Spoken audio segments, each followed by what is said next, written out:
Good evening, everyone, and thank you very much indeed for joining yet again another edition of our epic podcast. Tonight, we're in good company with Lee Clark, former Newcastle United midfielder, and indeed managed at a top level as well. So we're looking forward to certainly getting up close with Clarky very, very shortly.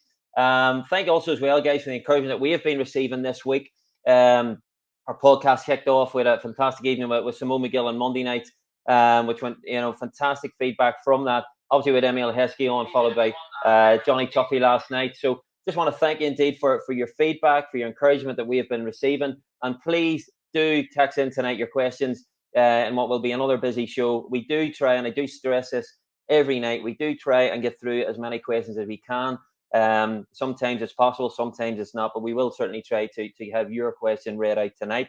As we always do, I would just like to thank our friends in Edinburgh, the Longest 40, who broadcast this, and we're very thankful for them and continue to build our relationships with the guys in Edinburgh. So yes, thank you. I hope you're all enjoying your bank holiday weekend. The sun is shining here in Northern Ireland, and so very shortly Clarky will be joining us. And please do send in your text, and we'll endeavour to read them out. So certainly a few Newcastle United fans have been in touch with me today, so I know they have certainly a few questions they asked Lee, and we're looking forward to spending the next 45 minutes with the man himself.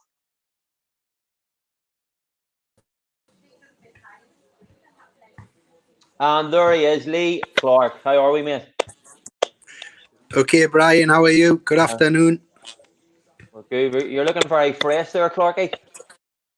Yeah, I had a good day. The weather's fantastic here in the northeast, and so obviously a tough time for everybody with the situation with COVID-19, but the weather's making it a little bit easier and allowing you to spend a lot of quality time with the family, something I've never been used to because of the industry I've been in, both as a player and a coach and a manager. Yeah, that seems to be the general consensus this week, Lee, that any of the guests that we've had on, because they're in the game, because it's relentless, they're really making the most of the family time that they have, in very difficult situations, Of course, Brian, it's the first time really I've spent a lot of time with my wife and two sons and daughter and my dogs, who's very important to the family. So of course. when I've been in management, especially, it's been really difficult. You don't really, whatever club I've been to, with exception of Birmingham City, I was commuting there. I had a little flat on my own in whichever city or town I was working in, and so you didn't see a lot of the family because that job's 24/7. So this period, even though it's been difficult and there's lots of issues with it, it's given me a little bit of time and quality time with the wife and the children. But so I'm being one of the lucky ones. Just want to go on record as saying that a big thank you to the NHS and all those people who are helping us to is an area, the UK, to get through this difficult period. They have been superb and fantastic. I think this has just brought it to the fore how good they've been. They've been this good for many decades, but because of a pandemic like this, brings it to the fore how good they are. So I just wanted to reiterate that. Yeah, very much, Clarky. Very much. We're forever thankful for the frontline workers, and it's. I think we realised over the last recent months who the real legends are, and just what they do for us all, and we continue to give extended thanks to them all in the NHS. Lee, Wallsend boy. For any young aspiring football, they want to make the level, they want to make the grade. Lee Clark didn't only make the grade, but Lee Clark had that incredible opportunity of playing for the team that he loved, the team that he grew up supporting, Newcastle United. That must have been incredible, and being involved and everything that brought me. I lived the dream. I lived the dream that I never thought was possible. When I went in 1980 to watch my first game at St James's Park as an 8-year-old and as a supporter, I never ever thought that, and I didn't understand what it took to become a Newcastle United footballer who was adored from the terraces.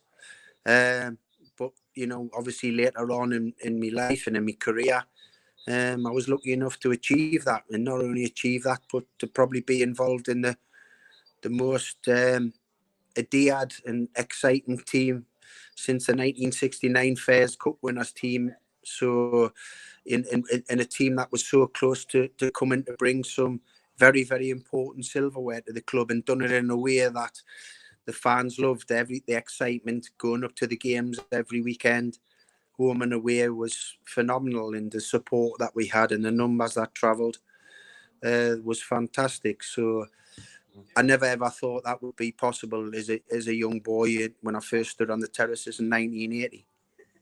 Brilliant, because obviously you were my generation growing up, Lee. You know the terrier that you were in midfield. You like to get on it. You were busy. You get in the box. You scored goals. So you were certainly a player that me like so many others was able to relate to in the modern game. Then, 1993, you were part of the Newcastle side that obviously got promoted. And ultimately, then you were very much a figure under the Keegan era, and a team that was just blessed with an array of talent. Your Ginolas, your Esprits, your Gillespies, Shearer, all Les Ferdinand. Training must have been absolutely fierce, mate. In those sessions, mate, it must have been incredible. Well, what happened, Brian, is when the manager kept bringing in these higher quality players, because there was no transfer windows then. You had a window and it closed on the last Thursday in March, and that was it. So the manager continually was bringing in better players week on week, month and month. And what that made you do during training, you had to raise your levels. You had to become better yourself if you wanted to stay in and around the team, or even in and around the squad. Because if you were seen surplus to requirements, you just got dismissed, because the manager was ruthless. He wanted to get the club as quickly as he could from the Championship, where he took it, to being a challenger for the Premier League, but one of the most feared teams in Europe as well. And so when he was signing these players that you've just mentioned there, it made us lads who were there from day one raise our game every day in training. Training was just like a match. The standard was so high, the ferocity was so high. But I think that the big thing for me was the ferocity was so high in the group, but we had such a respect for each other. We were good friends. So, when we trained for 2 hours a day, we were ruthless with each other. We weren't frightened to have a go at each other. We weren't frightened to, put a mark on each other, because we wanted to be in that starting 11. But when it came after training, we had great respect for each other and a great friendship. That I think that was one of the big things for us. We had an honesty and a togetherness that was, second to none, and that's why we made ourselves as successful as we did without winning a trophy. Ross Smith, thank you for texting in tonight. Your question is, Lee, my question is, how did you feel when Newcastle United didn't win the Premier League title in season 95-96, when you led majority season before, obviously, you were pipped by Manchester United? It's the biggest disappointment in my career, because when you look at the Premier League as a whole, Man United dominated for a long time. Chelsea have for a long period. Manchester City latterly. Arsenal had a spell, and then you've had Blackburn and Leicester, and we could have joined those. We were so close to doing it. End of February, 12 points clear, and to think that we could have joined those elite group of players to win. When you win a league championship, is huge, because you're a consistent team over a long number of games, and it's the biggest disappointment in my career, because we were a team that deserved to win it. But unfortunately, Manchester United had more experience on the day than us. They had already been there and seen it. We didn't have enough players in our group who'd done that. And I think we paid for that. Obviously, as a fan playing for Newcastle and that, Lee, did you ever feel the weight of that was slightly heavier, being a Newcastle boy, a local lad, as opposed to being out of the city and being away from the city? Did you feel the pressure on the local lads were a little bit more heavier? Not at all. I loved it. I loved every day. I was living at home. I'd met me now wife then. We'd started a family. I was I was playing in front of me friends and family when I was going out in St James's Park. I knew the pressures. I always say this, Brian, when you play for a club like Newcastle United, or even Sunderland when I went there, or I would imagine both clubs in Liverpool or Manchester. It's not just about being a good player, it's about being a good character. You have to handle the intensity and the pressure that comes with playing for those clubs. And sometimes good players don't have the characteristics to handle that.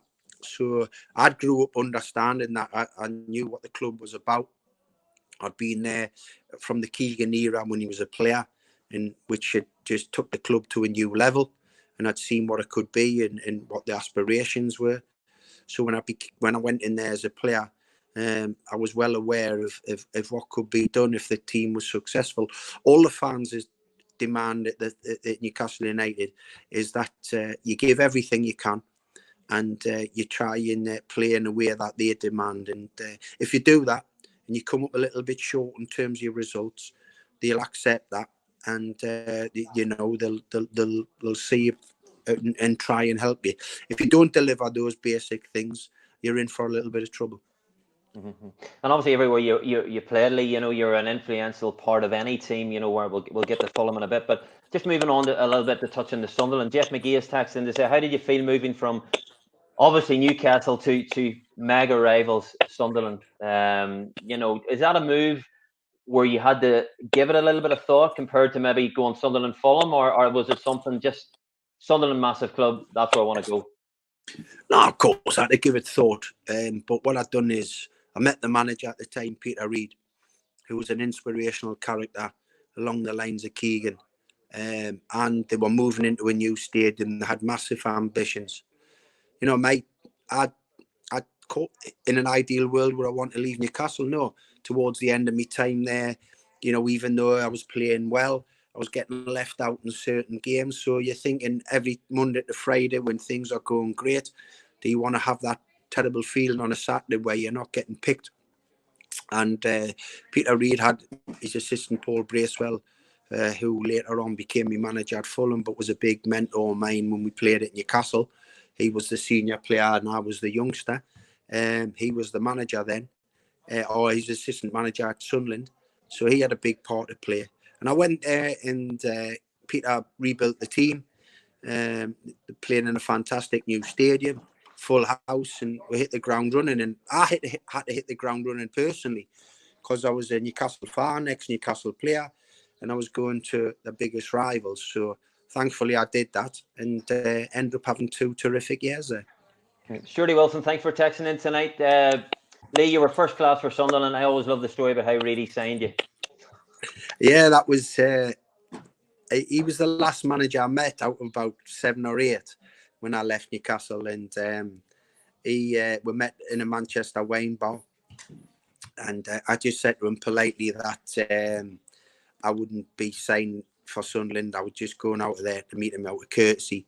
But then 5 or 6 bottles of pink Laurent Perrier later, I was signing a 5-year deal. So I think Peter... It worked then, Lee? Peter had got the champagne to work his magic there. Yeah, incredible. When you look back at that Sunderland era too, the characters who were in the dressing room, and obviously Peter himself, and obviously the Sunderland fans took to you straight away. But who's just a true saying? Whenever you're delivering on the pitch, the fans will take you automatically. It doesn't matter what colour of shirt you're wearing.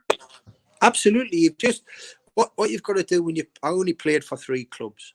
And when I played for those 3 clubs, all that was in my mind was to give me very, very best every week. Would I be my best every week? Of course I wouldn't. Would my passing be good? No, it wouldn't always be.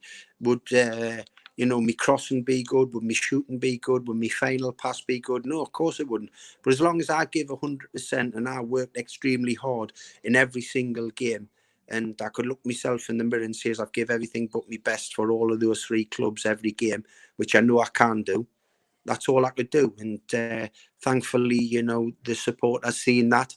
And, majority of the time, my A game was on, but when it wasn't, and that didn't appear, my work ethic helped me along the way. Yeah, staying on Sunderland, Mark Savage is texting. Mark, how you doing? I know Mark well, big Sunderland fan. You done well at Sunderland, but do you regret how your Sunderland career ended, Clarky? 100%. I've been a manager since. I'm an older man now, 47, nearly 48. Of course I do. As I've just mentioned, I only played for 3 clubs. two of them welcome us with open arms wherever I go. Newcastle United and Fulham, and Sunderland, where I had 2 terrific years as a player, was taken to by the fans, and rightly so. They don't take to us now. You can't bite the hand that feeds you, is the saying. And I let the people down who were supporting us, and letting the people down who were paying me wages, the way it ended, which is a sad way for me, because for those 2 playing seasons, I worked extremely hard to become a popular player there, which I'd done. And now I've got older and more experienced and more wiser. It hurts even more. So if there's one thing in me a career I could turn back the clock, that would be it. Yeah, but that topic actually came up this weekly with one of our other guests, and I think actually decisions that you make in life obviously shape us, but I think it takes a man, and like you've just came out and ultimately admitted, you know what, it was wrong, it shouldn't have happened, but we moved on. But I think ultimately, you know, just even listening to you and how engaging you are, and having obviously with me and you've been involved in different bits and pieces over the last 18 months, you know, but I know how your work ethic, you're an intense guy, and I can only imagine as a manager, you know, how if you were playing for you that you would want to play for you. When you went to Scotland as a manager, a question has come in here. What was your impressions of Scottish football, and would you consider a return to management in the north of the border? Football management, knowing you and knowing where you want to go, is something that you still feel there's unfinished business for you, isn't it? Absolutely. When I went up there, I was absolutely gobsmacked. When I took the Kilmarnock job, didn't realise in terms of the facilities and infrastructure, the size of the club, the passion of the fans. I understand the Celtic and Rangers scenario there. Then you've got the Hearts, Aberdeen, Dundee United look like they're coming up. Hibs, came into the league once I'd left. I think it's it gets a bad press down here in south of the border. It's got its inadequacies, but the young players are coming back at that level. The ferocity of the game, the old school of the game, and that's one of the regrets I've got to the managerial side. I'd had a great year there at Kilmarnock. I'd turned the team around from being on the verge of getting relegated to staying in the league, and then got them in the top 6. And then I got headhunted in Bury by League One and wanted to move back down south to try and pursue a career there. I should have stayed. In hindsight, I should have carried on building the club, and of course I would have no qualms about going up to that level of the game again, because I really enjoyed it. The people that were there, they were all great, and loved everything what they were about. So hopefully it that could be a possibility for me in the future. Yeah. Where I was going with that one in terms of Lee, obviously, once you stopped playing, did you always have a desire? Did you always want to be a manager? Adam Watson, age 7, wants to know, you always wanted to be a manager. Was that something that was always in you? It clearly was. It was, yes, because I took my first coaching badge at 18, 19. I didn't wait till the end of my career and decide, I want to become a coach. I want to take my coaching badges. So my first B licence was 18, 19, and then A licence in my mid-20s, and became a UEFA Pro licence before my 30th birthday. So that was always on my mind. So I worked up the ladder in terms of reserve manager, first team coach, assistant manager, and then obviously got the managerial position, which I've always wanted, to be the man who makes the decisions. Yeah. Just going back to your playing days at Newcastle, Stuart Armour, thanks for texting in tonight, this bank holiday weekend. Was Alan Shearer as good to play with as people say? It's when you're a midfield player, and you look a midfield player who likes to play forward, pass into a striker, or try and make a goal. When you have players of that ability ahead of you, like Shearer, it makes the job so much easier. I've always said, when you're a player and you play with better players and top class players, it makes your job so much easier. So when you're playing with the best number 9 in the world at that time, and possibly up there, right in the best 2 or 3 ever, your job's easy as a midfield player. As long as you deliver the quality that's required, he will finish 9.5 times out of 10. Yeah, and more often he did, to be fair. Wayne, thanks for your text tonight. Lee, have you any advice for any young up-and-coming coaches on the best way to being the best coach possible? Maybe mistakes you've made that offer others can learn from? Yeah, I'll just say be yourself. Don't try and copy anyone else. Work as hard as you can and stick to your beliefs no matter what's happening. There's been times in my career where I've had beliefs and I've wavered a little bit from them because results haven't gone our way, um, and even when I've changed those ideas or beliefs, there's still results. So stick to your beliefs, be strong, um, respect the players, get a good relationship with them, but just be yourself. Don't, obviously look to other top class managers, which I do. There's loads of managers I respect and love watching, and would love to have little bits of their career or whatever rubbed onto me. But just be yourself, because people and players will always see that. But just stick to beliefs, because whatever your beliefs are, that's what's made you a coach. And if you push them along quickly and the players are responsive to that, I think you'll be okay. And what I will say is, with the situation we're in now, where over the last decade there's been a power shift between players and agents having a lot of power in the football world. I think now what you'll find in the next few years is the managers and coaches will go back to having the power, where players have to understand that they don't hold all the aces, that what the managers and coaches say, because clubs won't be looking to get rid of managers and coaches every 3, 6, 9, 12 months. They'll be wanting them to stay there for a long time because of the financial situation. Yeah, well, funny, I think it's the reality of there's going to be a lot of change. Humanity's going to change a lot, Lee, but certainly in football, probably the huge extent the salaries that players are maybe demanding, it's not there, and ultimately the power will be with the club now, where it hasn't been like that. No, listen, Brian, I'm not against anyone. I'll deal with all agents. My older son's in that industry, and so I don't begrudge anyone. All I'm saying is that everyone has to realise of the changes that are going to be made by this uncertainty that we've got. So we just have to be aware, and I think young coaches and young managers now probably coming into the game at the right time, because it'll go back to where it was 10, 15 years ago, and when the managers or head coaches, whichever they are, they will hold a lot of the power now. Yeah. Just on that, Lee, just take you back. You did mention your son Bobby there. Decky Alistair, mad Newcastle fan, is texting. Please ask Lee about his son Bobby, his future at the club. I hear he's making massive splashes already, breaking in the under 18 squad at just 13. If he's half as good as his dad, we'll be happy. I don't know. Listen, if I was comparing him to what I've seen at this moment in time to where I was at 15, now he is. He's 2 caps for England, which would have been 14, 15 this season, but with the COVID-19, he's a far superior footballer to what I was, technically and tactically, so much more aware at that same age, physically, in terms of his height, speed, of yes, far superior.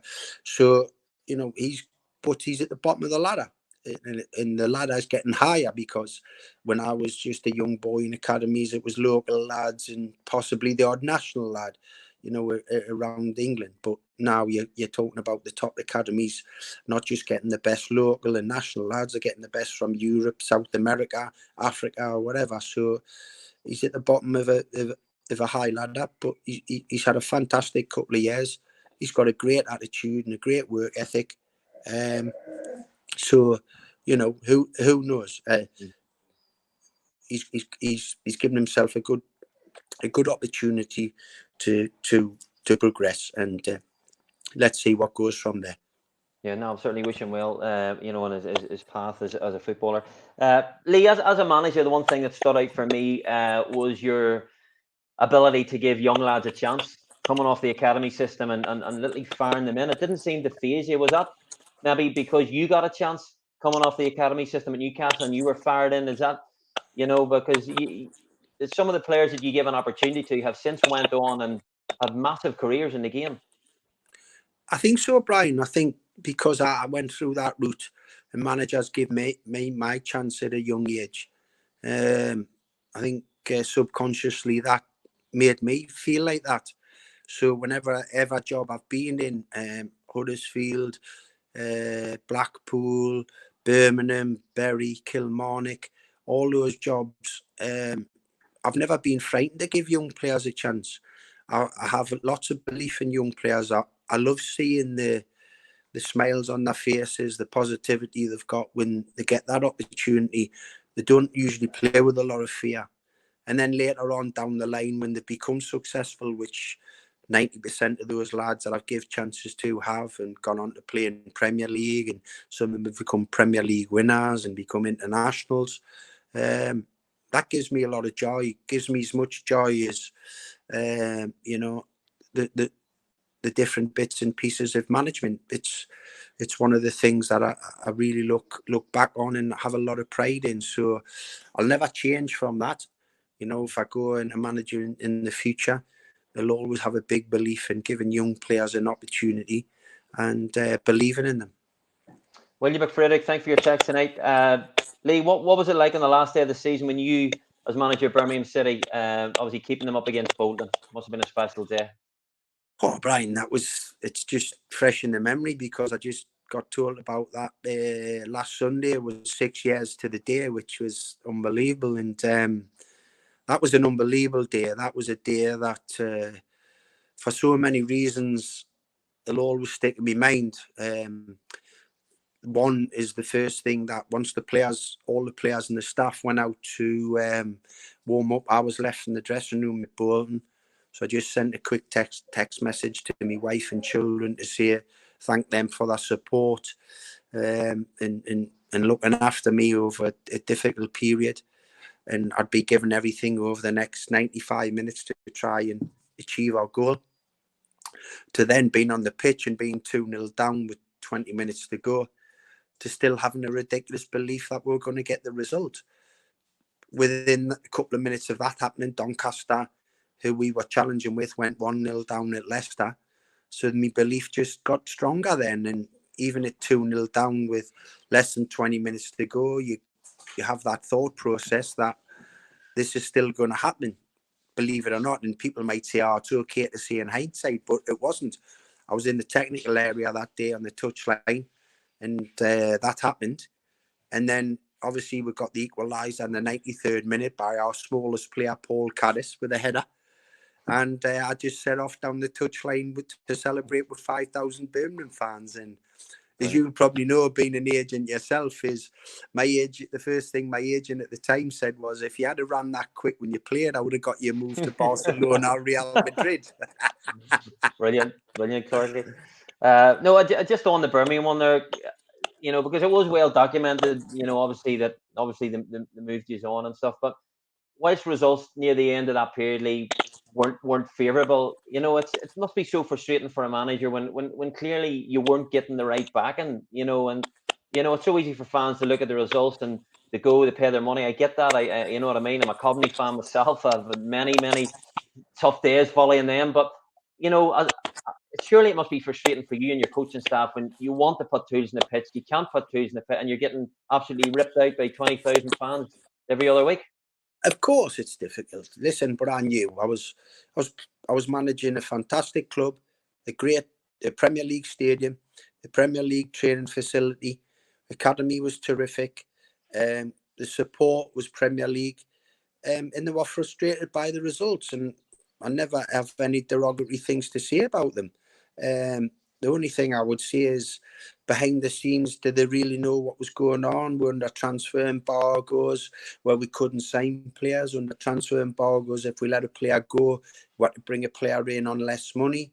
We had to sell our best young players, Nathan Redmond and Jack Butland, players I wanted to build the team around. Young Damari Gray, you give debuts to. one season where we made 6 loan signings, and on January the 1st, we're 2 points out the playoffs in 7th position, but all 6 players got called back. So from the 1st of January to the end of January, I had to make 6 new loan signings who didn't hit the ground running as much as them. And we slipped down to 14th or 15th. And the budget was being cut. We had a budget that was equivalent to the bottom 3 in the championship. But the club didn't deserve to be there. The fans didn't deserve to be there. Their expectations didn't want to be there. And I understood that. I never once flustered about that. It got us down because I worked so hard in my time at that club. I wanted it to be so successful because I knew it was a big club. And I knew if I could get the right players in, that was my chance of becoming a Premier League manager. And that's what probably frustrated us and made us probably sound silly to a lot of people, work too hard. Ended up, the players probably seeing how desperate I was to get results, where it probably affected them too much. Whereas if I took a step back and just been a bit more relaxed and got results, we possibly could have got them. But they were so, when people talk about you've lost the dressing room, I never lost the dressing room there because the players were so desperate to do well for me. And when I lost my job there, that proved that with the response I had from them. But I'll never regret taking the job. It was a club that, it's a huge club. And whoever gets it right and gets it in the Premier League will enjoy success there. They try to do everything in a Premier League manner that finances dictated, in terms of how they looked after me, how they looked after my family, my wife, my children. That was the only time as a manager my family moved with us. We loved where we lived. My children loved their school. And that's why it hit us so hard when I lost my job. Very, very emotional time because I knew the size of the club I was working for. Okay, Lee, okay. A certain Mr. Gillespie has texted in here, Lee, and he's actually asked me to ask you, did Newcastle lose the league because you were dropped and Bats came in? He knows that's right. That's why he's asking the question. He knows that's right. Because he stopped getting service. I used to make him he was the best assist player because of my passes. Yeah, you can text him later about that. Paul Gibbons is texting. Thanks for your text tonight. The famous Keegan Fergie blow up, it cost Newcastle the league. How would you have dealt with that? Any differently or similar as a manager? For me, it didn't cost with the league. It was a bit of fun. Kevin's a very passionate man, one of the most passionate managers you'll ever work for. In the talk about mind games, it wasn't mind games. It was just a manager who's being ridiculously passionate. We got on the bus because Keith had just scored the win at Ellen Road on the Tuesday night. We beat Leeds, and we're travelling to Nottingham Forest on the Thursday. And we actually, after the season finished a couple of days later, after that, we were going back to Forest to play in Stuart Pearce's testimonial. And I think Fergie had just brought that up. And Kevin hadn't done it on the main games. That was nothing to do with us losing the league. That was just Kevin Keegan being Kevin Keegan, a very, very passionate manager who would look after anyone he felt was worth looking after. And we never felt any extra pressure about that. So that had no implications on what happened with the league.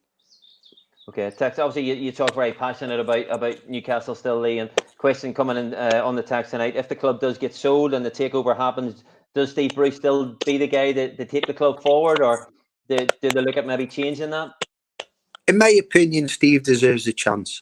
He deserves what's happened with Manchester United. Their new owners took over, and they gave Mark Hughes an opportunity to see if he was capable of attracting the players that they were capable of bringing in with the finances. Two, to deliver the success that the club demanded then. And I think Steve will understand that. And I think if he's given that opportunity to do it and it doesn't work out, I think he'll accept that. But we also understand, and we all understand this as managers, when there's a new group of people take over a football club, you as the manager are always going to be under pressure.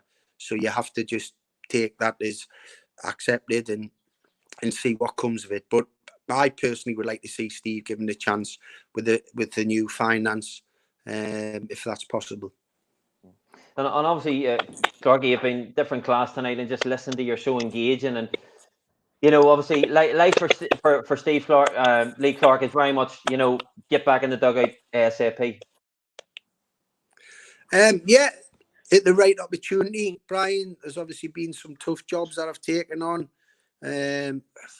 You know, jobs that have been difficult, and I've produced the goods in the short term. And there's like been Birmingham where I've kept them in the league, Kilmarnock where I've kept them in the league, Bury where I've kept them in the league, and things haven't worked out after that. It certainly at Bury, but Kilmarnock were progressing. Blackpool was always going to be a tough gig because of the scenario. If the right opportunity comes for me to become a manager again and develop young players and become successful, what I'd done at Huddersfield wasn't a fluke. What I was starting to do with Kilmarnock wasn't a fluke. Too many people just look at the other stuff that was going on. Yeah, and obviously just touching on the Huddersfield thing, obviously straight away, your first managerial job, you brought Terry McDermott in. Would that be an indication of just where the game is? You went with someone that you know, someone that you trust, and just how important it is to keep the circle tight, and that element of trust when you bring your backroom, when you're going into management. I think the thing you look for in your backroom staff is trust, quality, people who are going to question you and have the knowledge to question you, but also have been there, seen it and done it. And Terry McDermott, ticks those boxes so much. He was always going to be loyal to me, but he was also going to question us if he felt things weren't right.